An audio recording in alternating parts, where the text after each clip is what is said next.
ഇപ്പൊ U D F ഞാൻ കളിയാക്കി പറയില്ല, ഉന്നതരായ നേതാക്കൾ പ്രിയപ്പെട്ട KPC പ്രസിഡന്റ് എന്ന സുധാകരന് എന്തെങ്കിലും റോളുണ്ടോ ഈ വിഷയം? സുധാകരൻ സാറിന് ഇല്ല. ഇവിടെ AK ആന്റണിക്ക് എന്തെങ്കിലും റോളുണ്ടോ ഇപ്പൊ എടുക്കുന്ന തീരുമാനത്തിൽ? ഇല്ല. രമേശ് ചെന്നിത്തലയ്ക്ക് എന്തെങ്കിലും റോളുണ്ടോ? ഇല്ല.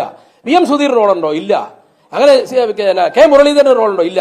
ഇത് പ്രിയപ്പെട്ട നമ്മുടെ പ്രതിപക്ഷ നേതാവ് ഒരു 3-4 പേരും കൂടെ കുറെ അമുൽ ബോയ്സും കൂടെ കൂടി എടുക്കുന്ന തീരുമാനങ്ങളാണ് ഇപ്പൊ നടന്നുകൊണ്ടിരിക്കുന്നത്. അമുൽ ബോയ്സിന്റെ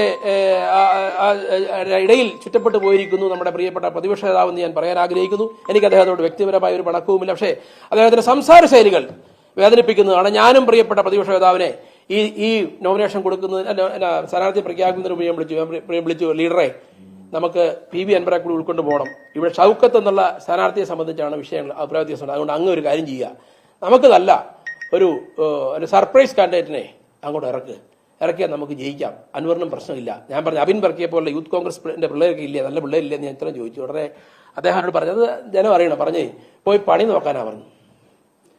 PV അൻവർ പോയി പണി നോക്കാൻ പെട്ടെന്ന് പറഞ്ഞു. PV അൻവർ അല്ല കോൺഗ്രസ് സ്ഥാനാർത്ഥി തരും. അങ്ങനെ പറയാവോ?